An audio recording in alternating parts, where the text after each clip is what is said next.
Macroscopio es un instrumento que permite ver de cerca algo grande, y esa será nuestra intención. Acercarnos desde las pequeñas historias personales y sus recorridos al sistema científico nacional. ¿Quiénes lo conforman? ¿Cómo llegaron allí? ¿Desde dónde partieron? ¿Qué obstáculos tuvieron que sortear? Son solo algunas de las preguntas que estaremos contestando en nuestro programa. Les invitamos a escuchar estas trayectorias y a sus protagonistas.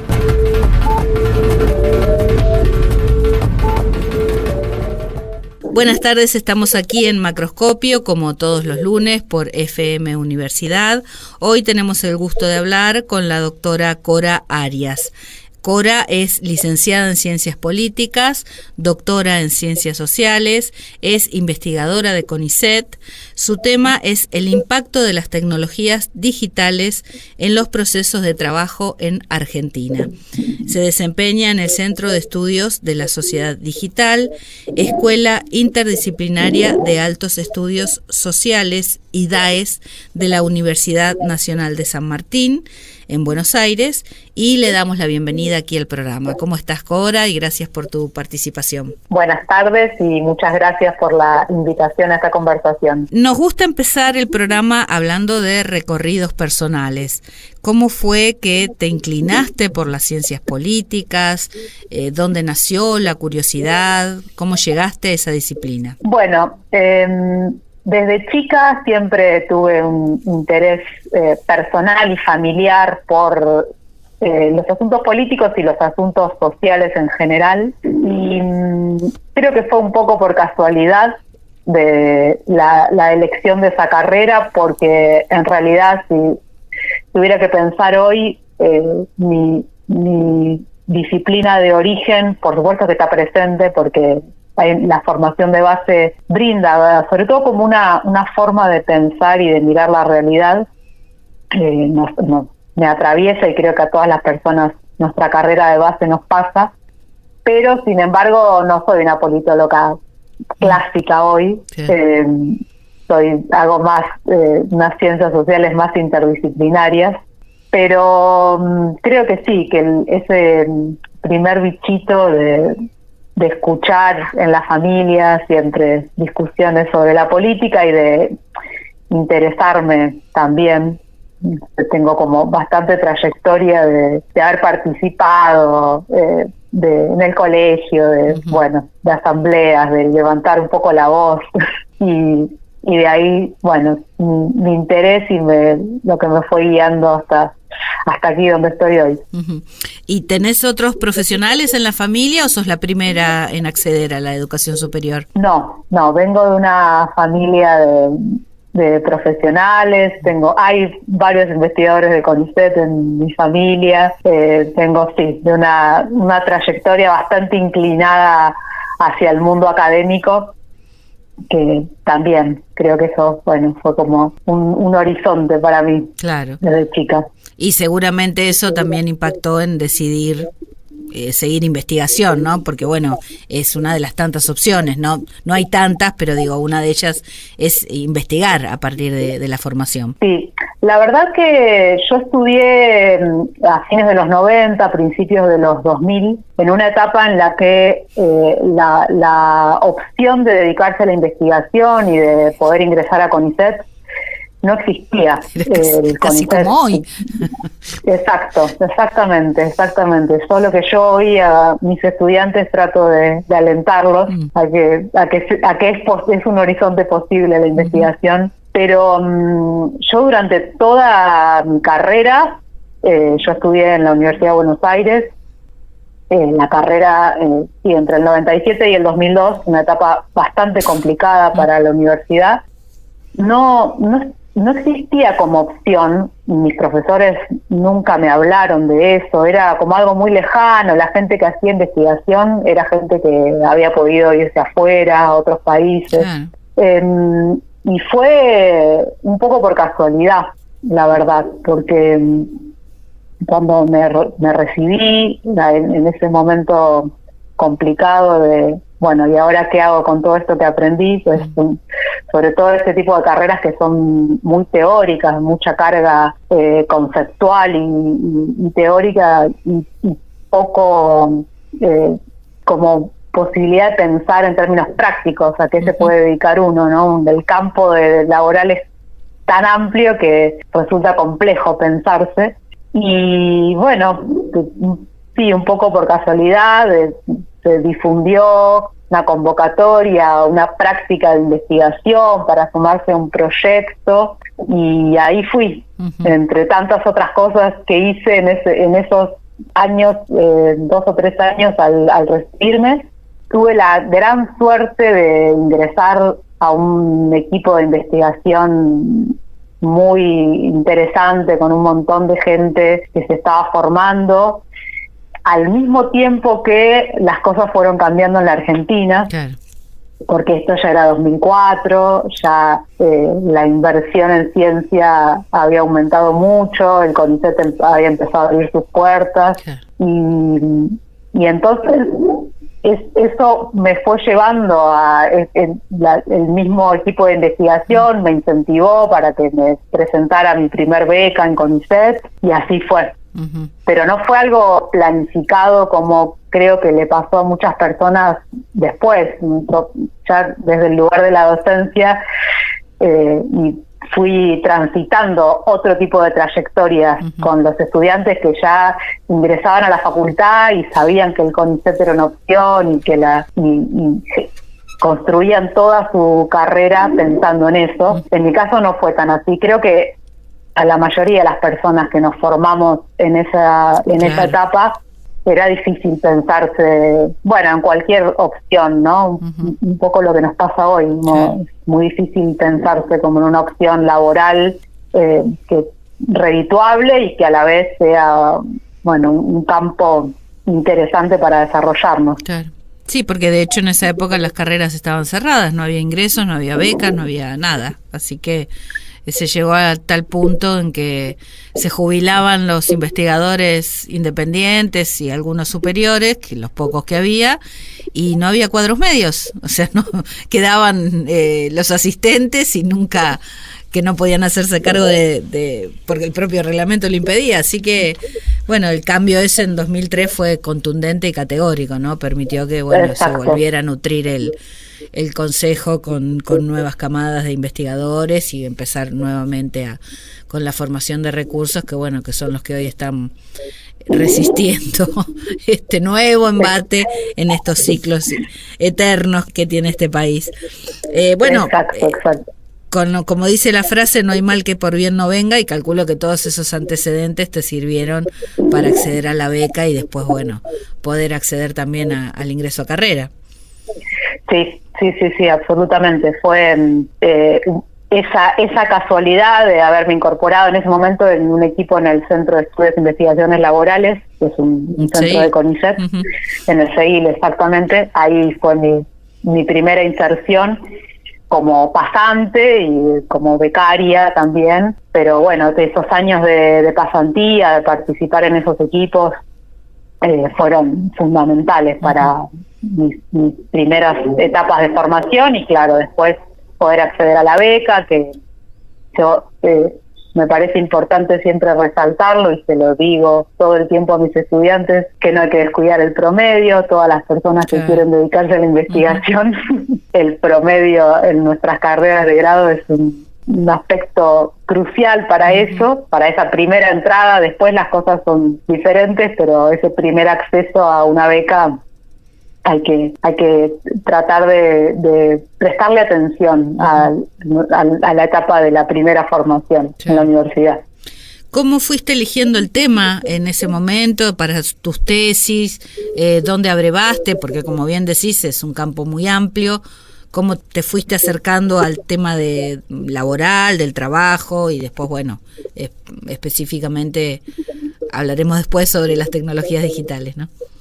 En una primera instancia, durante intereses más propios durante mi carrera, siempre la política y la conflictividad y la forma de construcción de poder era algo que me interesó mucho Y en esos primeros años de formación ya como pasante en proyectos de investigación, estuve muy vinculada con temáticas del sindicalismo y de la construcción colectiva y de, siempre pensando el mundo del trabajo desde esa mirada más de las relaciones políticas y las relaciones de poder y la construcción sindical, que era los temas que se investigaban en el CEIL en esa época y en los equipos en los que yo me sumé en ese momento. Claro. Y también lo que sucedía socialmente me impactaba y siempre tuve como un interés sobre los fenómenos que estaban pasando, ¿no?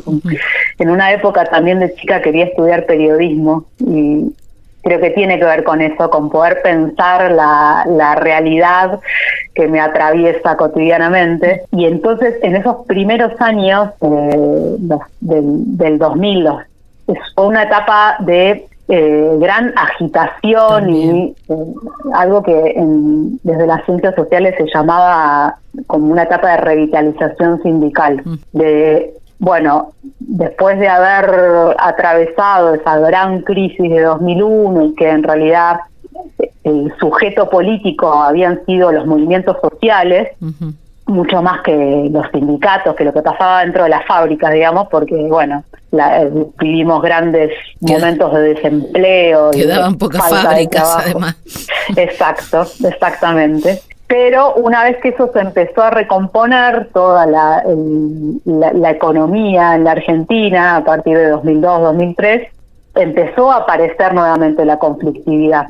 Y ese fue un gran interés para mí en esos primeros años, y en particular toda mi primera etapa de investigación, de la beca y mi tesis de doctorado, está vinculada con un conflicto particular, que fue el conflicto de los trabajadores del subterráneo de la ciudad de Buenos Aires, que es un conflicto muy paradigmático por un montón de aspectos, porque fue una disputa muy grande con la empresa por condiciones de trabajo, una empresa que había sido privatizada en los 90 con todo el paradigma de la privatización en los 90 y de afectar las condiciones de trabajo. En el caso de los trabajadores del subte, algo que fue muy evidente, que fue la extensión de la jornada de 6 a 8 horas durante la privatización. Y entonces eso, por supuesto que generó una conflictividad muy importante. También en el subte lo que sucedió fue una disputa entre un sindicato tradicional como era la UTA, que era el sindicato que representaba a los trabajadores del subte, y una agrupación más de base que se organizó y que le disputaba poder a ese sindicato.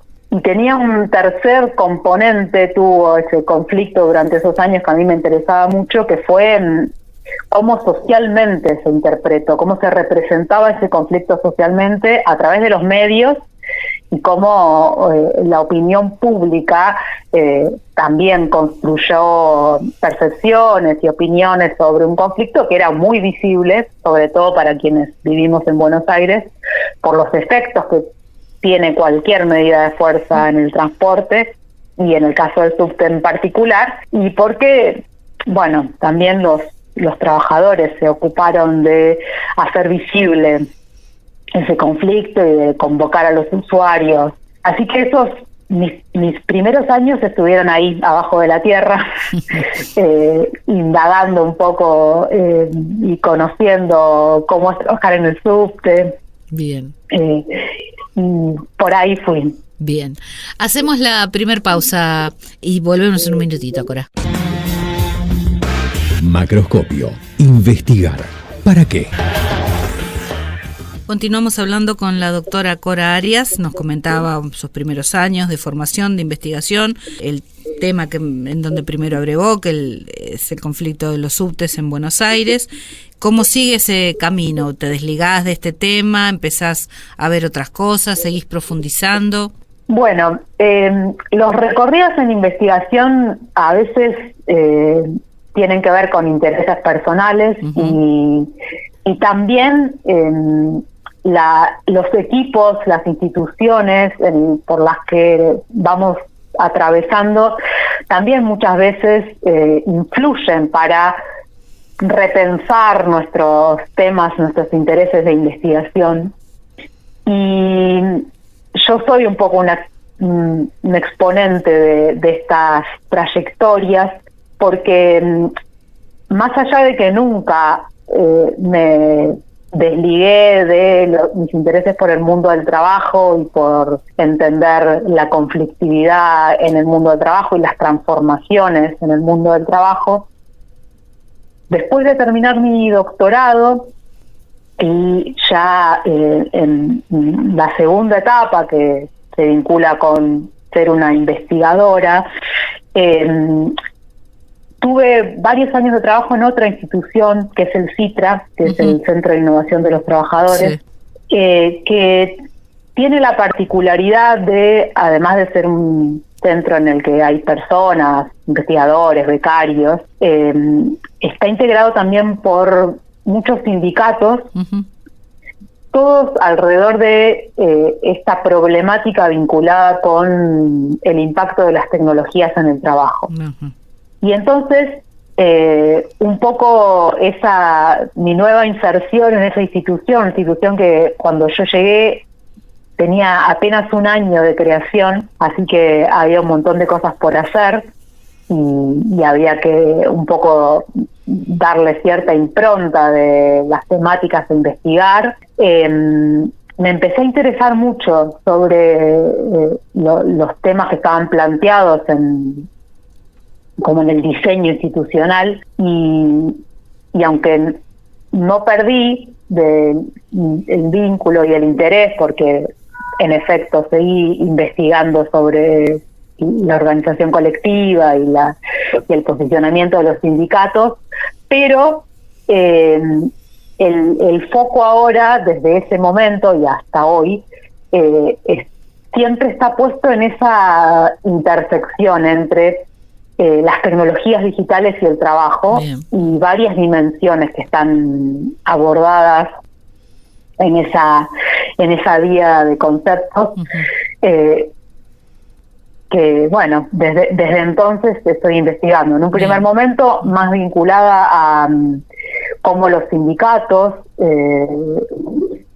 se posicionan frente al cambio tecnológico, que no es nada sencillo para una organización sindical, y también a medida que el cambio tecnológico fue acelerándose cada vez más y se fueron transformando distintas cuestiones en el mundo del trabajo, también fui abordando otras dimensiones.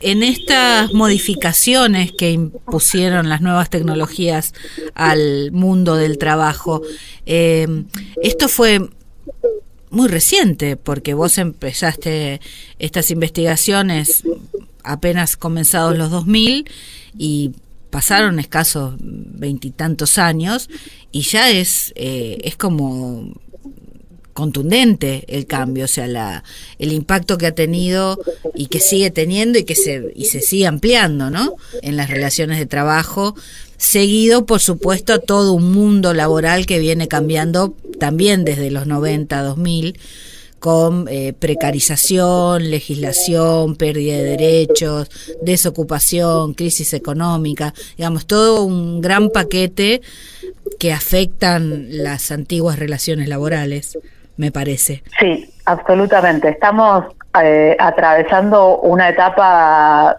de cambios vertiginosos que los estamos analizando al mismo tiempo que ocurren. Claro. Y eso es un gran desafío para la investigación, porque muchas veces no nos atrevemos a afirmar tajantemente ninguna cuestión, porque necesitamos entender un poco más qué está pasando, de qué se trata, cómo se está reconfigurando todo mundo, porque tal como vos decís, son cambios, el gran avance de las tecnologías digitales tiene sus inicios allá por la década del 70, pero el gran impacto, la gran visibilización de esos cambios los estamos viendo hoy, y tal como vos decís, a partir del 90, a partir del 2000, con ya la masificación de Internet y del uso de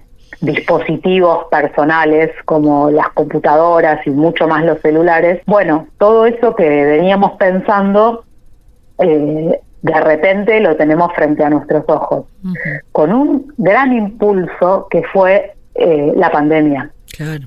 Porque esa gran posibilidad que tuvimos durante la pandemia de seguir trabajando, la inmensa mayoría de las personas, y de seguir trabajando en nuestras casas, fue gracias a las tecnologías digitales, que llegaron para quedarse.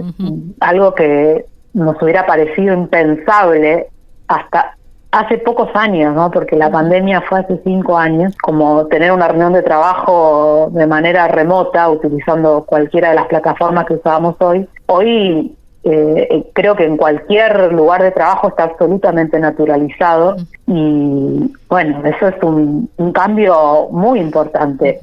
Un cambio en la organización del trabajo y también un cambio en cómo las personas nos relacionamos con el trabajo. Eso te iba a decir. Cómo también cambiaron los espacios físicos, lo que se entendía como un espacio físico laboral, eso se extendió, se transformó completamente. Exacto, sí. Las tecnologías impactan en el tiempo de trabajo, en la disponibilidad ahora, lo complejo que resulta pensar qué es una jornada laboral, algo que antes parecía mucho más sencillo. Antes las personas dormían 8 horas, trabajaban 8 horas y las 8 horas restantes del día las dedicaban al resto de las cuestiones de la vida social. Ahora resulta muy complejo distinguir qué es trabajo de no trabajo. En todas las áreas, en todos los sectores es bastante transversal esta cuestión. El espacio de trabajo también, tal como vos decís, se encuentra modificado. Hay mucha gente que ahora realiza sus actividades laborales no desde una oficina como era hasta hace pocos años, y eso, bueno, también sin tener un juicio sobre si eso está bien o está mal, porque no parece que no es nuestra función desde la investigación hacer eso, evaluarlo, pero sí interpretar todo lo que se modifica alrededor de estas transformaciones.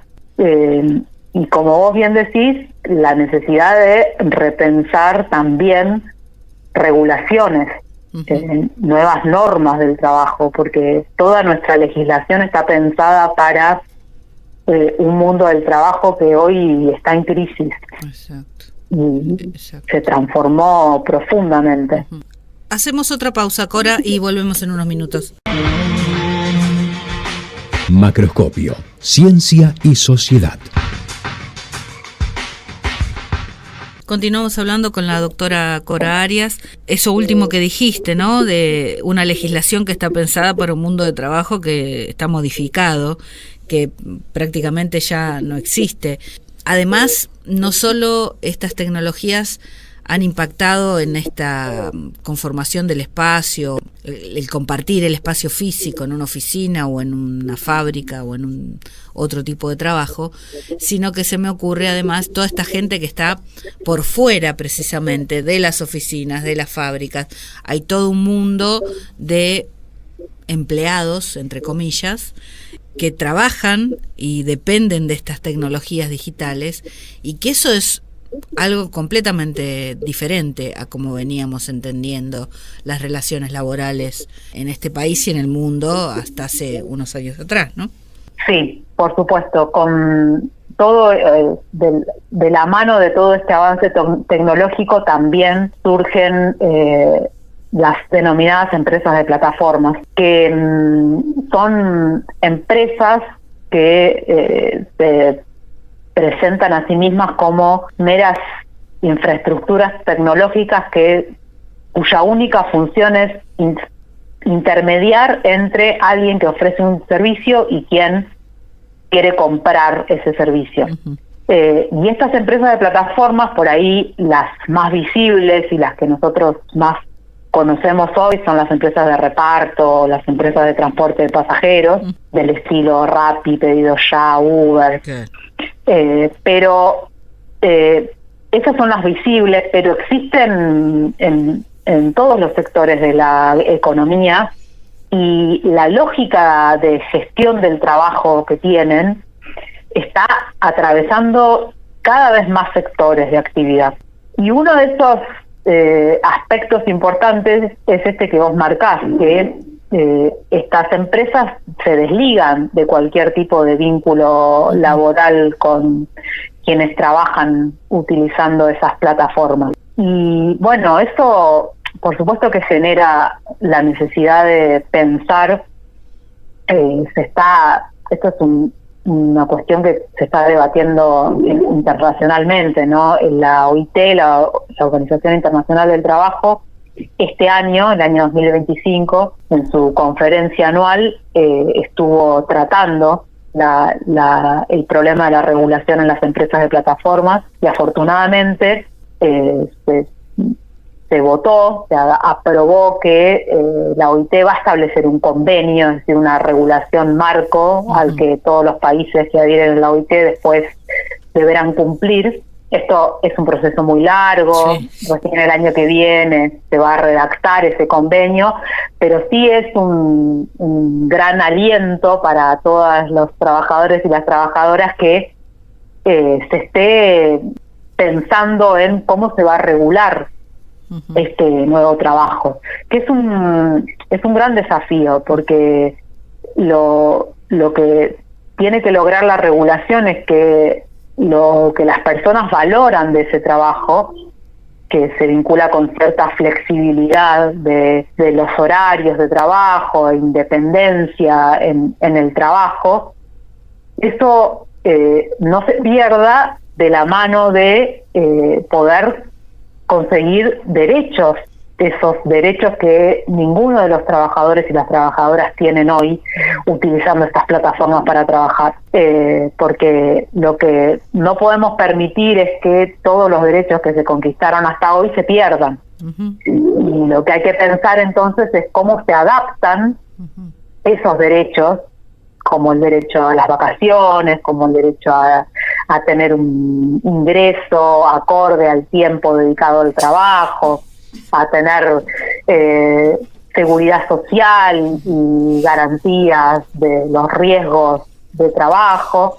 Bueno, todos esos derechos que se conquistaron no hay que perderlos, y hay que pensar cómo adaptarlos a este nuevo contexto en el que trabajamos hoy, porque esto que nosotros vemos hoy tan evidente en este tipo de empresas es algo que cada vez más, y se está empezando a investigar también en otros países, cada vez más se traslada hacia el resto de las actividades económicas, claro, el resto del mundo del trabajo. Eso te iba a decir. Hoy por hoy están en vilo la supervivencia de los derechos, esos que comentabas, de todos los trabajadores, los que están en plataforma, los precarizados, los informales, incluso los formales, ¿no? Porque en cualquier momento y con cualquier excusa, que casi siempre es económica, te vuelan de un plumazo el aguinaldo, las vacaciones, las licencias, etcétera, etcétera, ¿no? Cada vez está más achicado eso. Sí, totalmente. Estamos en una etapa de regresión y avance contra los derechos laborales en nuestro país en particular, pero es algo que también sucede en varios lugares. Muchas veces el problema es que para repensar las regulaciones laborales es necesario construir consensos y poder establecer puntos de acuerdo, como este que estamos acordando nosotras, ¿no? De no vamos a perder los derechos ya conquistados, pero eso no implica que resulta absolutamente necesario poder modificar algunas algunas regulaciones, algunas normativas del mundo del trabajo. Lo que pasa que a veces, es difícil decir esto frente a ciertos poderes o gobiernos que lo único que quieren es flexibilizar y cortar todo tipo de derechos laborales. Uh-huh. Por eso ahí nosotros siempre, con las personas con las que más trabajo habitualmente, siempre perseguimos la idea de la necesidad de que la investigación y los resultados que nosotros tenemos en investigación dialoguen con los actores sociales. No nos interesa hacer investigación solamente para escribir papers y leernos y discutir entre investigadores e investigadoras, sino que los resultados de nuestra investigación permitan, en este caso en particular que estamos discutiendo nosotras, construir regulaciones laborales que estén acordes al nuevo mundo que estamos atravesando, pero que al mismo tiempo no pierdan, no atenten contra ninguno de los derechos conquistados hasta hoy. Y para eso es importante la investigación social, ¿no? En un contexto que estamos siendo tan atacadas las ciencias sociales, es muy importante los desarrollos que se hacen desde las ciencias sociales. Absolutamente, porque los problemas que tenemos son sociales, no son problemas ni de ingeniería, ni de física, ni de astronomía, son sociales: la economía, la pobreza, el desempleo, la precarización laboral. ¿Qué mejor que un cientista social para abordar esos temas y tratar de darle alguna solución? Hacemos otra pausita, Cora, y ya terminamos con el último bloque. Macroscopio, lunes de 18 a 19. Conduce Sandra Nicosia. Seguimos hablando con la doctora Cora Arias ya para finalizar en este último bloque, a ver si podemos abordar estas dos preguntas que se me ocurren mientras vos hablás.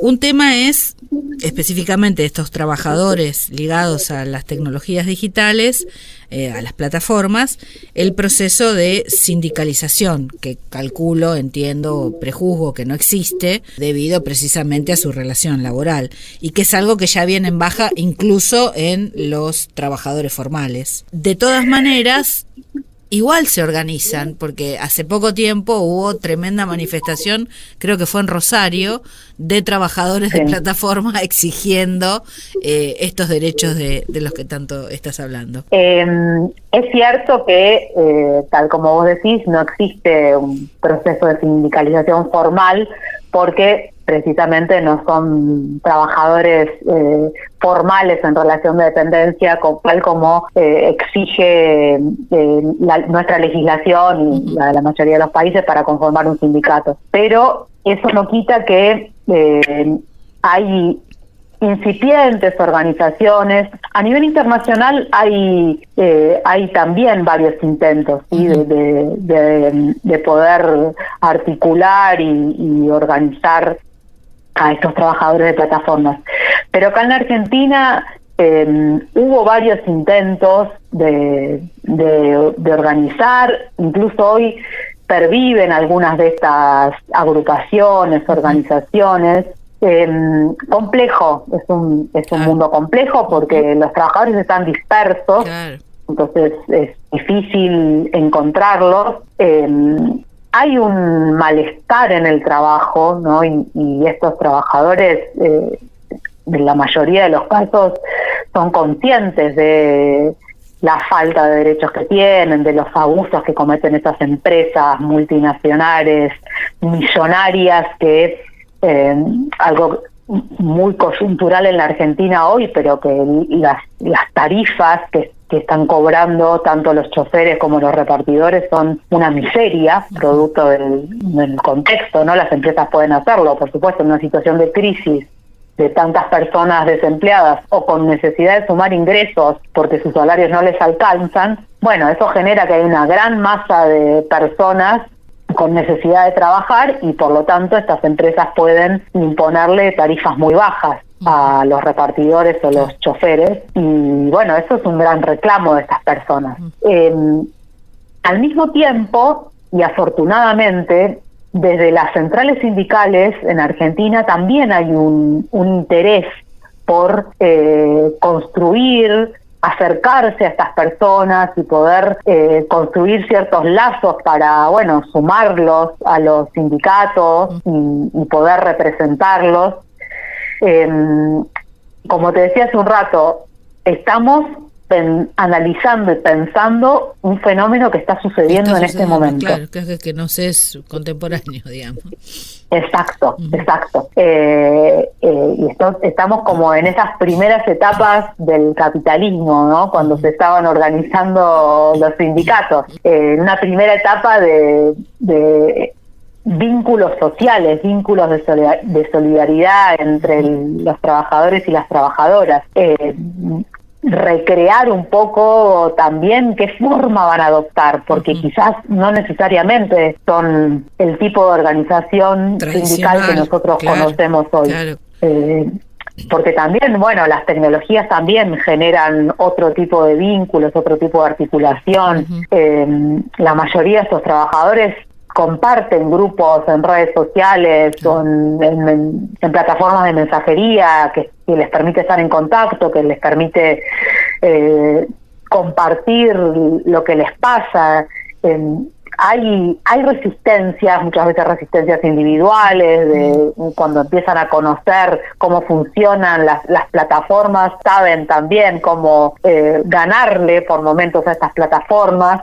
Pero bueno, estamos en esta etapa en la que todo eso se está empezando a organizar. ¿Qué va a pasar?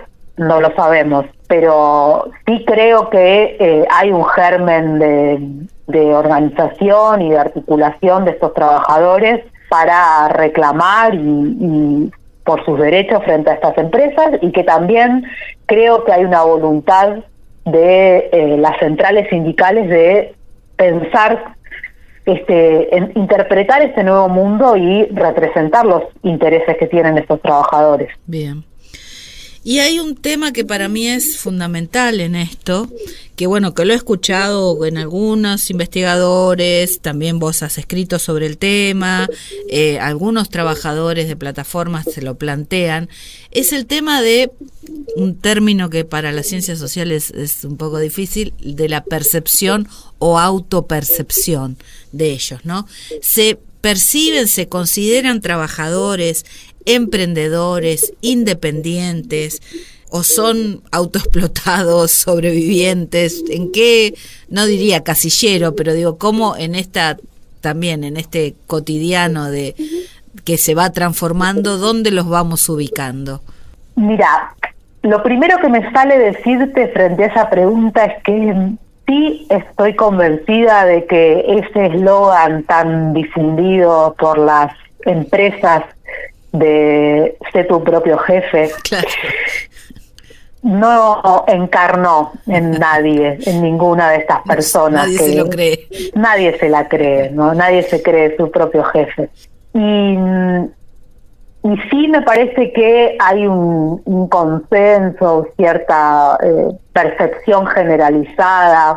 Por supuesto que nosotros es muy difícil hablar de porcentajes o de números, porque para nosotros es muy complejo hacer investigación sobre un universo que es absolutamente desconocido, porque no hay estadísticas oficiales sobre cuántas personas usan plataformas para trabajar, y las empresas tampoco difunden sus números. Entonces, bueno, nuestras investigaciones siempre son aproximaciones. Pero en estas aproximaciones, la tendencia mayoritaria de las personas que trabajan en estas plataformas es a considerarse trabajadores independientes. Se consideran en una relación de subordinación. La mayoría de las personas se considera que son trabajadoras y que dependen de estas empresas para poder trabajar, pero al mismo tiempo siendo independientes, ¿no? Y ahí, ¿qué quiere decir independiente? Bueno, hay que un poco abrir esa idea, porque fundamentalmente está vinculada con la posibilidad de manejar los tiempos, ¿no? Que es lo que permiten este tipo de trabajos, decidir cuándo trabajar y al mismo tiempo cuánto trabajar, porque eso en un contexto de crisis también es muy relevante. La mayoría de las personas, a costa muchas veces de dedicarle muchísimas horas al trabajo, pero frente a una emergencia o la necesidad de sumar ingresos, tienen a disposición eso, de poder dedicarle muchas horas. Y al mismo tiempo, independiente quiere decir no tener un jefe visible, no tener una persona que está dando órdenes, también en trayectorias signadas muchas veces por jefaturas arbitrarias o haber atravesado por situaciones de maltrato en trabajos formales. Esta posibilidad de que sea un algoritmo o algo que las personas no entienden muy bien dónde está y está absolutamente desdibujada esa figura de quién da las órdenes, bueno, es valorada, ¿no? En este contexto, sí, porque parece importante resaltar que no se pueden interpretar las representaciones o las valoraciones de estas personas que utilizan plataformas para trabajar sin tener en cuenta el contexto, ¿no? De nuestro país, de la situación latinoamericana. Claro. Exactamente, sí. Siempre es muy importante, no es solamente un telón de fondo el contexto, ¿no? Es como lo que nos permite interpretar y cómo se construyen esas valoraciones, percepciones de las personas sobre este particular tipo de trabajo. Se nos acabó el tiempo, Cora. Apenas pudimos arañar un poquito de la superficie de este tema que a mí me resulta impactante, interesante, y rescato lo que decís, ¿no? Estás investigando y abordando un tema que está pasando, o sea, el momento en que que está aconteciendo, así que calculo que a futuro, en el futuro inmediato y ya con unos años más, tendrás muchas más cosas que decir, muchos más resultados, nuevas preguntas seguramente, quizás otras relaciones, otras situaciones, así que podemos decir que esto es incipiente y que tenés todo un tiempo a futuro para seguir trabajando. Esperemos que se pueda. Ojalá, absolutamente, eso es lo interesante que también tiene nuestra profesión, que podemos ir cambiando y sorprendiéndonos cada momento con nuevos hallazgos y nuevas transformaciones que nos abren a nuevas preguntas y nuevos debates. De eso se trata. Resultan totalmente. Te agradezco mucho tu tiempo, desde ya Macroscopio a disposición para cualquier actividad, evento que quieras difundir, publicaciones, libros, resultados, estaremos más que interesados en eso. Así que muchas gracias, Cora. Muchísimas gracias a vos por el contacto. Hoy escuchamos en Macroscopio ¿Qué tal? Por Divididos, Mala Vida, Mano Negra, El pibe de los astilleros, por Patricio Rey y los redonditos de ricota, y Destino Rata, de Actitud María Marta. Recordá que podés escuchar todos nuestros podcasts en Spotify y YouTube. Búscanos como Macroscopio FM UNAM, suscríbete y danos tu apoyo. Los saluda Sandra Nicosia, Operación Técnica Beco Blanco.